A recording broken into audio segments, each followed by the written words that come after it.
my name is Eric and I'm doing another one of my photography vlogs called One Body, One Lens, One Roll, One Day. I am here at a little park in the heart of Medina. There's basketball courts, there's tennis courts, there's a baseball field, there's disc golf right behind me.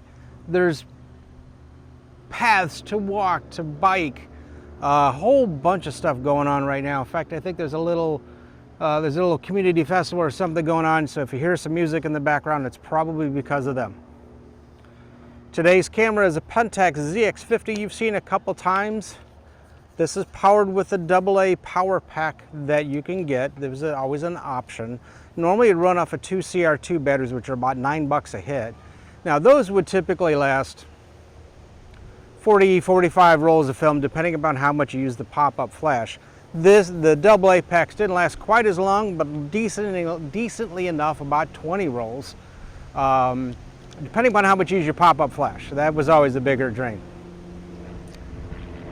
All right, I hear some planes going up. I'm not sure why, but that's probably about the 5th plane that's come by.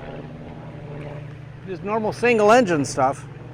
Maybe it's a training thing or someone's teaching a class, who knows? All right, today's lens is a Promaster 100mm f3.5 macro. This is a very unique lens. I can't say very unique lens. I mean, it was common back in the day, but now you don't see that as much. So 100mm macro, that was the medium range macros. The short range being 40s, 50s, 60s. You had to be really close to your subject, like here. The 100s, the 85s, the 90s, the 105s. Now my working distance is more like 1.5 feet, which is great for most things, so you don't see your own shadow and stuff like that. The 40s and 50s are great for still objects, controlled environments and stuff like that. But if you're out walking around, the 90s to 105s, and this is a 100, was always really good. Then you get your really long stuff, the 180s, the 200s, and that's really getting close to things you don't want to get close to, like I'm going to get close to a snake's face or something like that. That's kind of the range you'd want. You'd be more like 5 or 6 feet away. This is by nature a 1:2 ratio. Okay, so it's not a 1:1 ratio macro. For this particular lens, to keep it budget priced, they had a magnifier adapter that you would screw on to get your 1:1 magnification. I don't have the adapter, so I'm just going to be at a 1:2. Otherwise, it's a nice 100mm f3.5 portrait lens. So no zoom, I physically got to move. But so nice prime lens, not quite as fast as like a 1.8 or a 2.8, just because of the fact that it's got the macro capability. Most macros are 2.8, 3.5. There's even a couple that are f4. Today's film is some Fuji 200 in stock. I bought this about 6 months ago. This is fresh stock stuff, so no adjustments for expired film. Like most of my episodes, I'm shooting straight up at rated speed.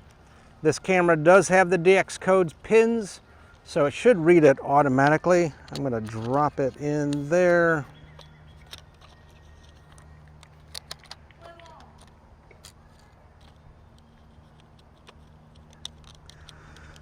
Sounds like it's a ball game going on. They just played the national anthem and someone yelled play ball. All right. So maybe it's a tournament or something. That's why the music was playing earlier. Or, you know, just because they were just passing the time. Alrighty. So this camera is set up. I am on shot 1. Let's go that way.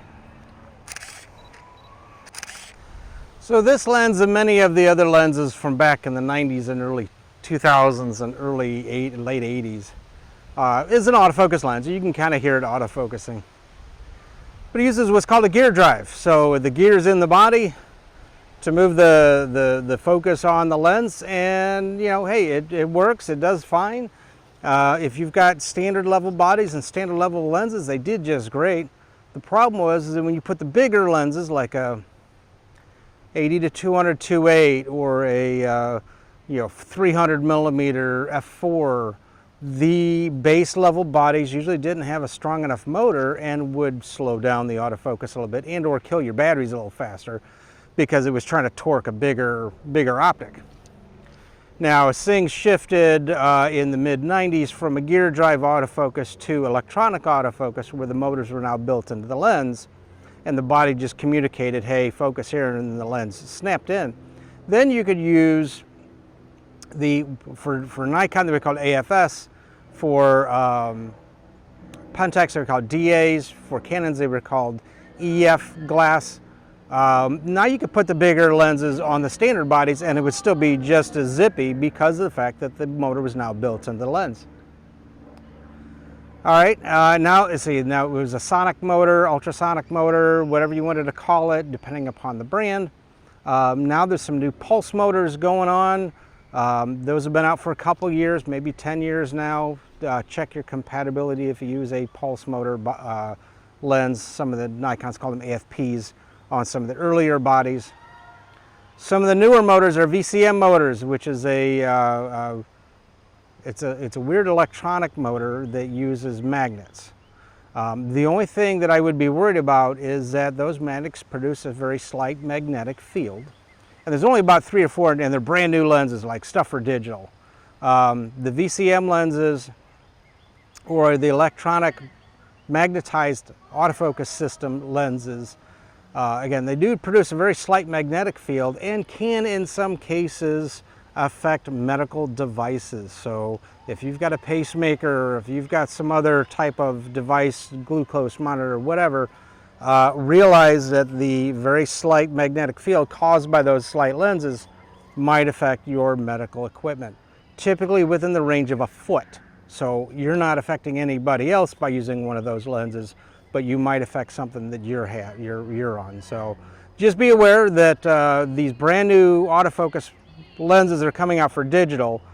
Canon's got 2 or 3 of them. I think Nikon's got 2 or 3 of them. So they're not like very dominant.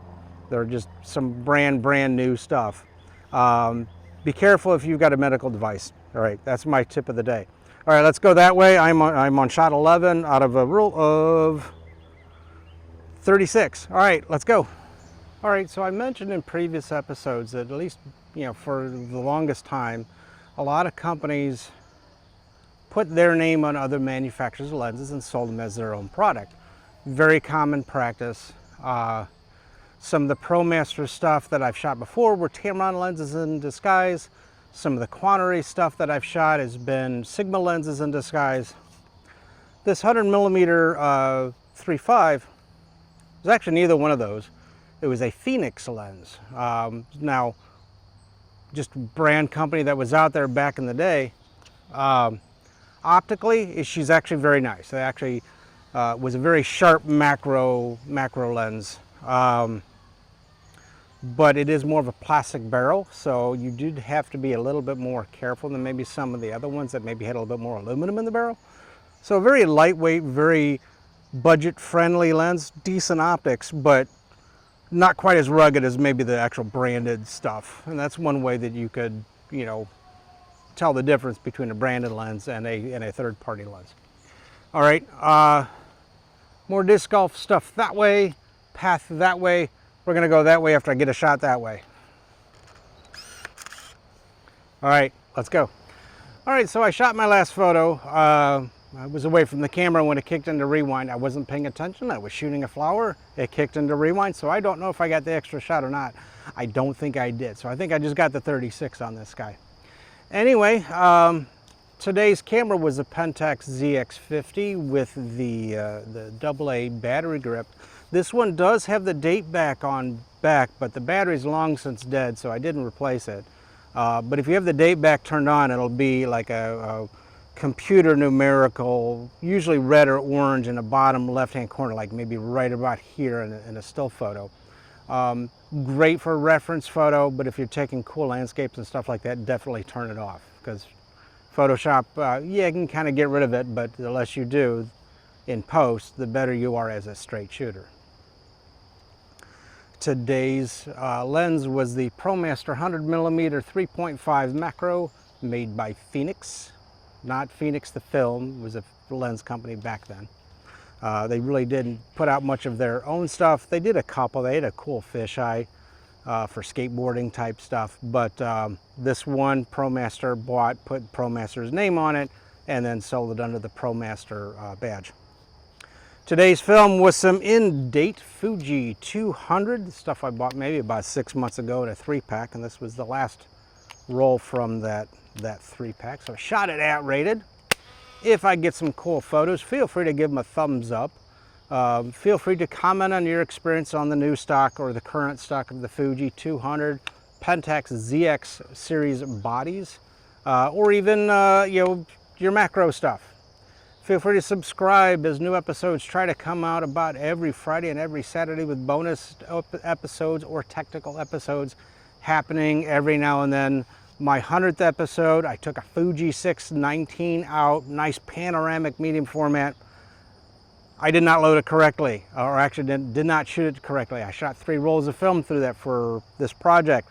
All 3 rolls were blank because I wasn't paying attention. So yeah, whenever you got new gear or borrowing somebody's gear, you got to make sure you know what you're doing. I didn't, but if you want to see an oops episode, you can go check that one out. All right, thanks for watching. We'll see you next episode.